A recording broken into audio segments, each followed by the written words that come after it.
নমস্কাৰ, এয়া হ'ল লাইভ আৱাৰ আৰু ষ্টুডিঅ'ত মই প্ৰাঞ্জল প্ৰতিম হাজৰিকা। মুখ্যমন্ত্ৰীত্ব এৰি দিয়াৰ প্ৰতিদান লাভ কৰিলে সৰ্বানন্দ সোণোৱালে। কেন্দ্ৰীয় নেতৃত্বই কেবিনেট মন্ত্ৰীৰ দায়িত্ব অৰ্পণেৰে পুৰস্কৃত কৰিলে সৰ্বানন্দ সোণোৱালক। আয়ুষ, জাহাজ আৰু জল পৰিবহণ দপ্তৰৰ কেন্দ্ৰীয় মন্ত্ৰী হ'ল সৰ্বানন্দ সোণোৱাল। বুধবাৰে কেবিনেট মন্ত্ৰীৰূপে শপত ল'লে অসমৰ প্ৰাক্তন মুখ্যমন্ত্ৰী সৰ্বানন্দ সোণোৱালে।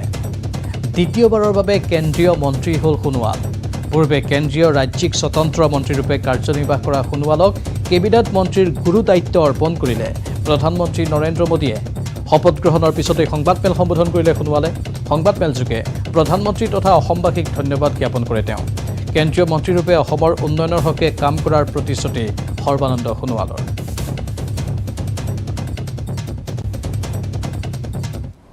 মই আজি এই দ্বিতীয়বাৰৰ কাৰণে দেশৰ মাননীয় প্ৰধানমন্ত্ৰী নৰেন্দ্ৰ মোদী ডাঙৰীয়াই কেন্দ্ৰীয় মন্ত্ৰীসভাত মোক অন্তৰ্ভুক্ত কৰি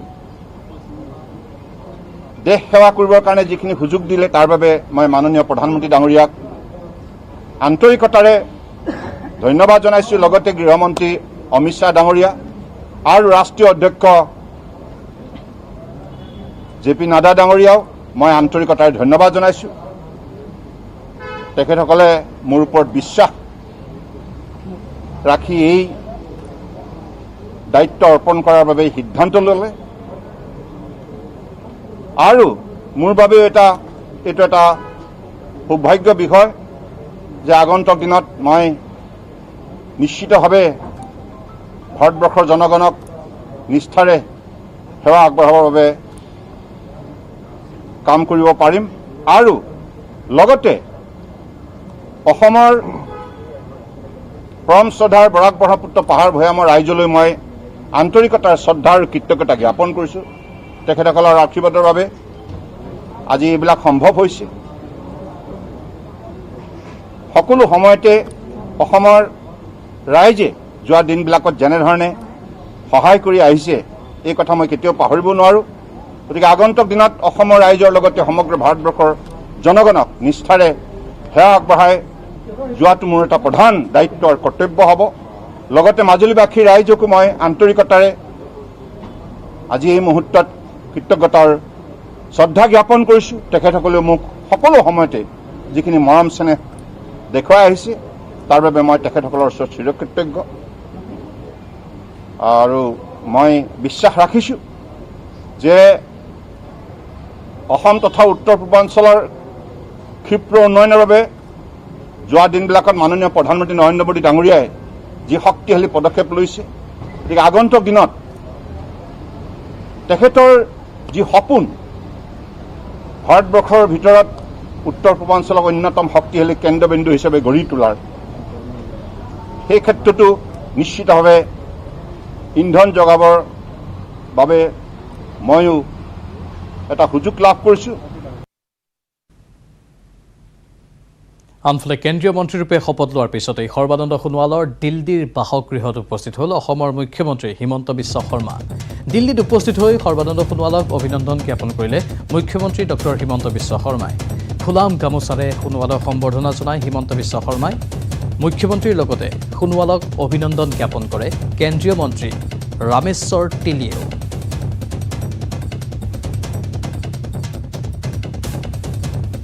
আজি আমাৰ অসমৰ বাবে এটা অত্যন্ত আনন্দৰ আৰু গৌৰৱৰ দিন।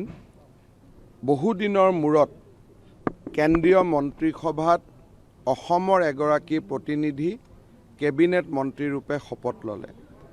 সেই গৌৰৱ দুগুণে বৃদ্ধি হয় যেতিয়া এই ব্যক্তিজন সৰ্বানন্দ সোণোৱালৰ দৰে এজন ব্যক্তি হয়।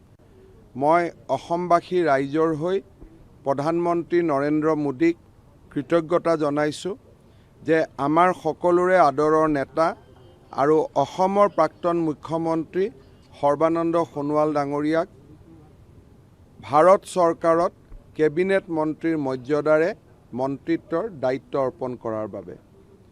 ইয়াৰ লগে লগে প্ৰধানমন্ত্ৰী নৰেন্দ্ৰ মোদী ডাঙৰীয়াক মই ধন্যবাদ জনাম যে বহুদিনৰ মূৰত কেন্দ্ৰীয় মন্ত্ৰীসভাত উত্তৰ পূৰ্বৰ পৰা 5জনকৈ মন্ত্ৰী য'ত দুজনকৈ কেবিনেট মন্ত্ৰীয়ে স্থান পাবলৈ সক্ষম হ'ল।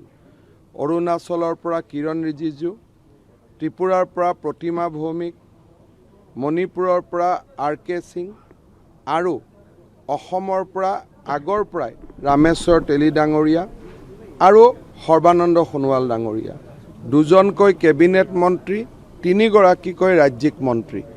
এইটো অসম আৰু উত্তৰ পূৰ্বৰ বাবে অত্যন্ত গৌৰৱৰ ক্ষণ। মই পুনৰ এবাৰ সকলোকে বিশেষকৈ প্ৰধানমন্ত্ৰী নৰেন্দ্ৰ মোদী ডাঙৰীয়াক ধন্যবাদ আৰু কৃতজ্ঞতা জনাইছোঁ আৰু অসমবাসী ৰাইজৰ হৈ সৰ্বানন্দ সোণোৱাল ডাঙৰীয়াক অত্যন্ত সফল এটা কাৰ্যকাল হওক তাৰ মই শুভেচ্ছা জনাইছোঁ। মা কামাখ্যা, মহাপুৰুষ শ্ৰীমন্ত শংকৰদেৱ আৰু মহাবাহু ব্ৰহ্মপুত্ৰৰ ওচৰত ভুৱন তীৰ্থৰ ওচৰত প্ৰাৰ্থনা কৰিছোঁ যাতে সৰ্বানন্দ সোণোৱাল ডাঙৰীয়াই কাৰ্যকালটো অত্যন্ত সফল হয়, অসমৰ বাবে এটা আশাৰ নতুন জীৱনৰ সঞ্চাৰ হয়।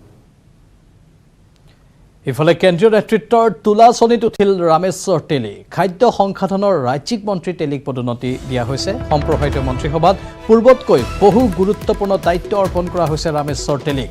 পেট্ৰলিয়াম আৰু প্ৰাকৃতিক গেছ দপ্তৰৰ ৰাজ্যিক মন্ত্ৰীৰ দায়িত্বও তেলীক। শ্ৰম আৰু নিয়োগ বিভাগৰো ৰাজ্যিক মন্ত্ৰীৰ দায়িত্ব অৰ্পণ কৰা হৈছে ৰামেশ্বৰ তেলীক। অত্যন্ত গুৰুত্বপূৰ্ণ দপ্তৰসমূহ ৰামেশ্বৰ তেলীক দিয়া হৈছে। অৱশ্যে ৰাজ্যিক মন্ত্ৰীৰূপে কেন্দ্ৰীয় নেতৃত্বৰ তোলাচনীত যেন উঠিল ৰামেশ্বৰ তেলী, তেওঁক পদোন্নতি দিয়া হৈছে। খাদ্য সংসাধনৰ ৰাজ্যিক মন্ত্ৰী তেলীক পদোন্নতি। সম্প্ৰসাৰিত মন্ত্ৰীসভাত পূৰ্বতকৈ বহু গুৰুদায়িত্ব লাভ কৰিছে ৰামেশ্বৰ তেলীয়ে। পেট্ৰলিয়াম আৰু প্ৰাকৃতিক গেছ দপ্তৰৰ ৰাজ্যিক মন্ত্ৰীৰ দায়িত্ব লাভ কৰিছে ৰামেশ্বৰ তেলীয়ে। শ্ৰম আৰু নিয়োগ বিভাগৰো ৰাজ্যিক মন্ত্ৰীৰ দায়িত্ব তেওঁক দিয়া হৈছে।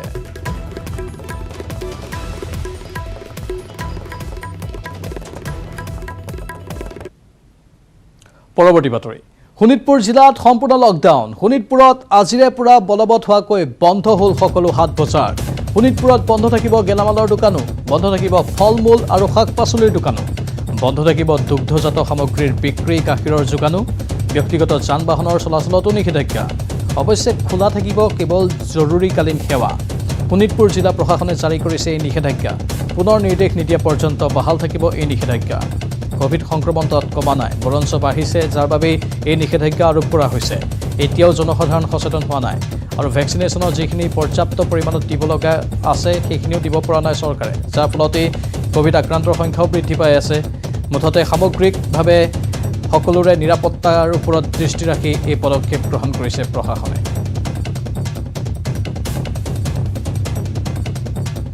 শোণিতপুৰ জিলাৰ ৰঙাপৰা এটা বিশেষ অঞ্চল, য'ত কোভিড আক্ৰান্তৰ সংখ্যা বৃদ্ধি পাই আছে। তাত আমাৰ সাংবাদিক আছে লাইভত ধনেশ্বৰ কলিতা। ধনেশ্বৰ, আপোনাৰ কাষলৈ গৈছোঁ। উদ্বেগজনক, কালিও আমি বিশেষ সম্প্ৰচাৰ কৰিছিলোঁ আৰু আজিও পুৱাৰে পৰা এই সম্প্ৰচাৰ কৰি আছোঁ। আৰু কি তথ্য আছে আপোনাৰ লগত? হয় প্ৰাঞ্জল, যি নতুন SOP জাৰি কৰা হৈছে, নতুন SOP জাৰি কৰাৰ পিছত গেলামাল দোকান, শাক পাচলি আৰু ফল মূলৰ দোকানসমূহ খুলি দিয়াৰ ব্যৱস্থা কৰিছিলে স্বাস্থ্য বিভাগে। কিন্তু যোৱাকালি দেখিবলৈ পোৱা গৈছে ৰঙাপৰাত কিন্তু লোক ওলাই আহিছিলে হাতত এখন মোনা লৈ বা চাইকেলত এখন মোনা, মটৰচাইকেলত এখন মোনা লৈ লোকে কিন্তু ৰঙাপৰা টাউন, যি চহৰ ৰঙাপৰা চহৰ কিন্তু ভিৰ কৰা দেখিবলৈ পোৱা গৈছিলে। কেৱল ৰঙাপৰাই নহয়, এই দৃশ্য তেজপুৰতো দেখিবলৈ পোৱা গৈছিলে। ঢেকীয়াজুলিতো একেই অৱস্থা আছিলে।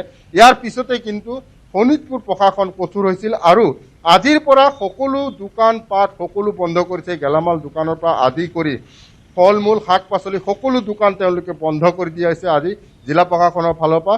আৰু এইসমূহ বস্তু যদি প্ৰয়োজন বোধ হয় তেতিয়াহ'লে হোম ডেলিভাৰী দিয়াৰ ব্যৱস্থাও কৰিছে। ইয়াত এটা কথা প্ৰাঞ্জল ক'ব লাগিব যে কালিৰ দিনটোতো কিন্তু শোণিতপুৰ জিলাত 129 গৰাকী লোক কৰোণাত আক্ৰান্ত হৈছে। আৰু ৰঙাপাৰাতো কালিৰ দিনটোত যদি চাবলৈ যাওঁ, কালিৰ দিনটোত ৰঙাপাৰাত 11 গৰাকী লোক পুনৰ কৰোণাত আক্ৰান্ত হৈছে। কাৰণ ৰঙাপাৰাত বিশেষকৈ চাহ বাগিচা অঞ্চল আৰু চাহ বাগিচা অঞ্চলত কিন্তু কৰোণাৰ সংক্ৰমণ প্ৰতিদিনে বৃদ্ধি পোৱা দেখিবলৈ পোৱা গৈছে। কালি যি 11 গৰাকী লোক সংক্ৰমিত হৈছিলে তাৰে 10 গৰাকী লোক কিন্তু চাহ বাগিচা অঞ্চলৰে হয়। কালি আমি সন্ধিয়া কিছু অঞ্চল ঘূৰিছিলোঁ, চাহ বাগিচা কিছু অঞ্চল ঘূৰিছিলোঁ, কিন্তু চাহ বাগিচা অঞ্চলত কালিও দেখিছিলোঁ যে ৰাইজ সজাগ বা সচেতন হোৱা নাই। তেখেতসকলে মাস্ক অবিহনে কিন্তু চাহ বাগিচা অঞ্চলত ঘূৰি থকা দেখিবলৈ পোৱা গৈছে। চাহ বাগিচা অঞ্চলত যিসমূহ কৰ্মৰত শ্ৰমিক আছে শ্ৰমিকসকলেও কিন্তু মুখত মাস্ক পৰিধান নকৰা দেখিবলৈ পোৱা গৈছিলে মই আজিৰ যি ৰঙাপাৰাৰ দৃশ্য মই ৰঙাপাৰাৰ দৃশ্য দেখুৱাইছোঁ কেমেৰা পাৰ্চনক দেখুৱাবলৈ অনুৰোধ কৰিছোঁ আজি কিন্তু প্ৰশাসন কঠোৰ হৈছে যিসকল লোক অনায়াসে ওলাই আহিছে তেখেতসকলক ব্যৱস্থা গ্ৰহণ কৰিছে বিহিত ব্যৱস্থা গ্ৰহণ কৰিছে অসংখ্য লোক ওলাই আহিছে এতিয়াও ৰাইজ যেন এতিয়াও সজাগ হোৱা নাই দেখিবলৈ পোৱা গৈছে যে ৰাইজ যি ধৰণে সজাগ হ'ব লাগিছিল যি কণ্টেইনমেণ্ট জোন ঘোষণা কৰা হৈছিল সেই কণ্টেইনমেণ্ট জোনক কিন্তু একাংশ লোকে কিন্তু বুঢ়া আঙুলি দেখুৱাই এনেদৰে টিঙিল খিলাই ওলাই আহিছে একাংশ সৰু সৰু ল'ৰাও এনেদৰে ওলাই আহিছে মই কেমেৰা পাৰ্চনক দেখাইছোঁ দুজনমান এনেধৰণৰ যুৱক ওলাই আহিছে কোনো ধৰণৰ কাম নথকাকৈ এনেধৰণৰ লোক ওলাই আহিছে যিকোনো লোক এতিয়া বিভিন্ন অজুহাত দেখুৱাই বা বিভিন্ন কাৰণ দেখুৱাই এনেদৰে ওলাই অহা দেখিবলৈ পোৱা গৈছে আৰু কালি আমি এটা বস্তু প্ৰত্যক্ষ কৰিছিলোঁ প্ৰাঞ্জল কালি কিছু ছাত্ৰ ছাত্ৰী ওলাই আহিছিলে যিসকল ছাত্ৰ ছাত্ৰীক কালি প্ৰশাসনে ধৰাৰ পিছত তেখেতসকলে কৈছিলে যে আমি যি চাউল দিছে সেই চাউল আনিবলৈ গৈছোঁ একাংশ যুৱতী ওলাই আহিছিলে বিনা অসে ওলাই আহিছিলে সেইসকলক কিন্তু কালি প্ৰশাসনে লাঠিৰ কোব দিয়াই নহয় একাংশ ঘূৰাই পঠাইছিলে ইয়াৰ পিছতো কিন্তু আমি দেখিছোঁ যে ৰাইজ সজাগ বা সচেতন হোৱা নাই যাৰ ফলত ৰঙাপাৰাত আজিও কিন্তু বৃদ্ধি পোৱা দেখিবলৈ পোৱা গৈছে কৰোনাৰ সংক্ৰমণ কেৱল ৰঙাপাৰাই নহয় বালিপৰাটো ক্ৰমান্বয়ে বৃদ্ধি পাব ধৰিছে কৰোনাৰ সংক্ৰমণ শোণিতপুৰত প্ৰত্যেক দিনে 100 ঘৰৰ ওপৰত লোক এতিয়াও সংক্ৰমিত হৈ থকা দেখিবলৈ পোৱা গৈছে প্ৰাঞ্জল নিশ্চয় ধন্যবাদ জনাইছোঁ ধনেশ্বৰ এয়া ৰঙাপাৰাৰ পৰা পোনপটীয়া এখন প্ৰচাৰ আমি দেখুৱালোঁ য'ত কৰোনাৰ সংক্ৰমণ বৃদ্ধি পাই আছে সামগ্ৰিকভাৱে শোণিতপুৰ জিলাখনতেই সংক্ৰমণ বৃদ্ধি পাইছে যাৰ বাবে প্ৰশাসনে কঠোৰ নিষেধাজ্ঞাসমূহ আৰোপ কৰি দিছে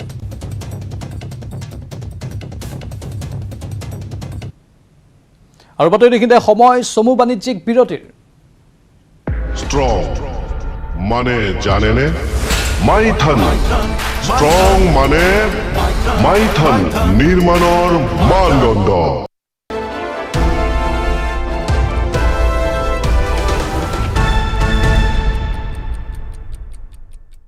66.9 crore viewers. India's largest news network.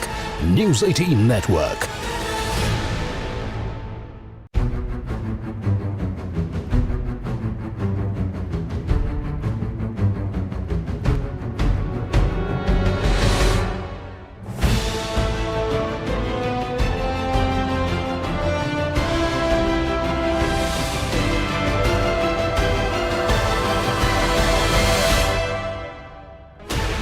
Sixteen channels, 15 languages, 26 states, 1,200 plus reporters, 66.9 crore viewers. India's largest news network, News 18 Network.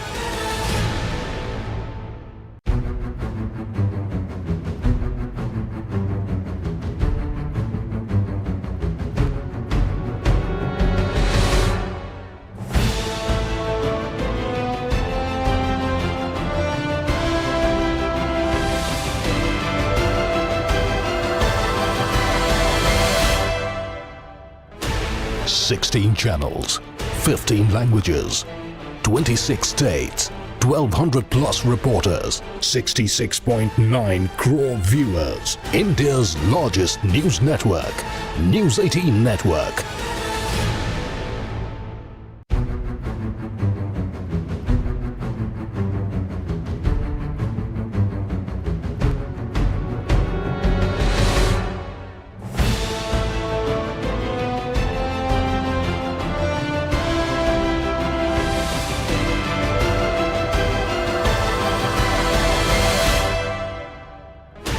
Sixteen channels, 15 languages, 26 states, 1,200 plus reporters, 66.9 crore viewers. India's largest news network, News 18 Network.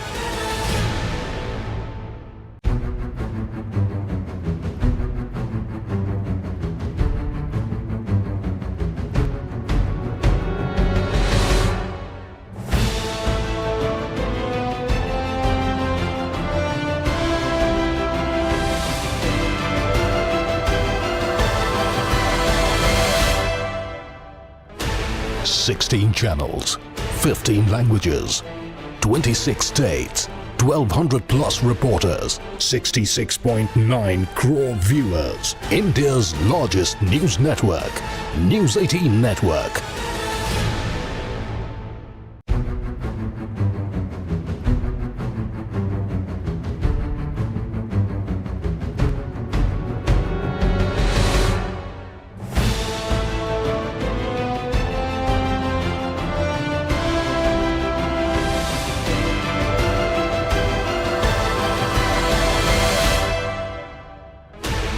16 channels, 15 languages, 26 states, 1,200 plus reporters, 66.9 crore viewers. India's largest news network, News 18 Network.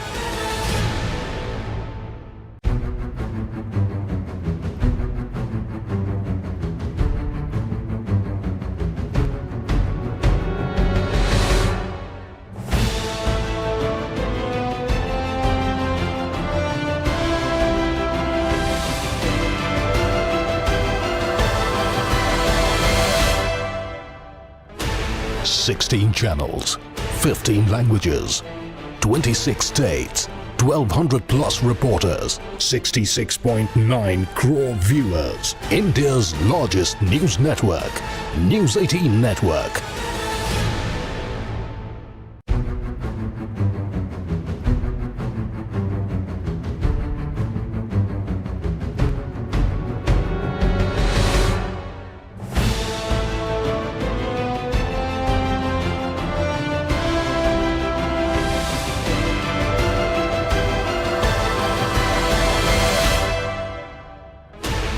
Sixteen channels, 15 languages, 26 states, 1,200 plus reporters, 66.9 crore viewers. India's largest news network, News 18 Network.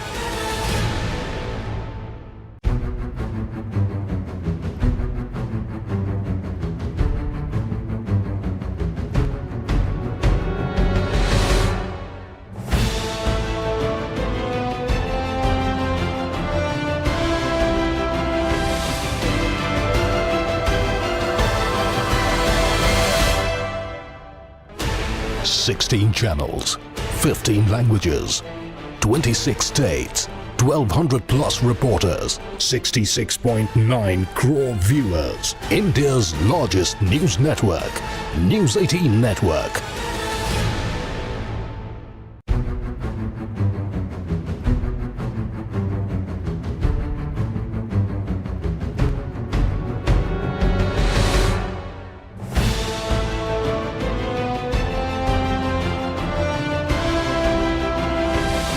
প্রতিদিনে মজা।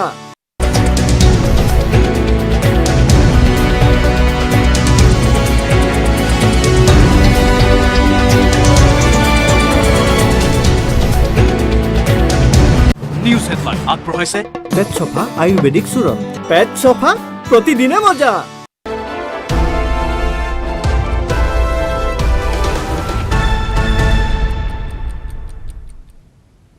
সম্প্ৰসাৰিত মোদী মন্ত্ৰীসভাত পাখি কটা গ'ল কেইবাজনো হাই profile নেতাৰ 6 cabinet মন্ত্ৰী, এজন স্বতন্ত্ৰ ৰাজ্যিক মন্ত্ৰী আৰু 5গৰাকী ৰাজ্যিক মন্ত্ৰীৰ মন্ত্ৰীপদ কটা গ'ল।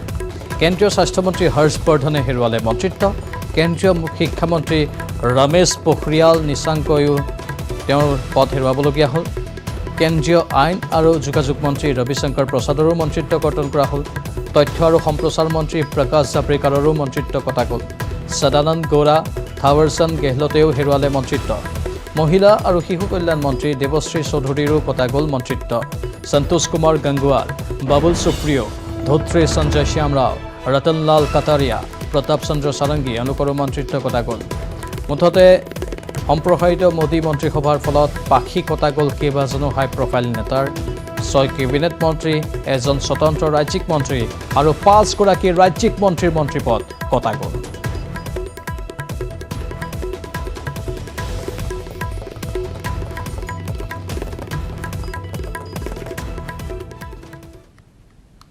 কামৰূপ মহানগৰত কোভিডৰ শেহতীয়া পৰিস্থিতিক লৈ গুৰুত্বপূৰ্ণ বৈঠক।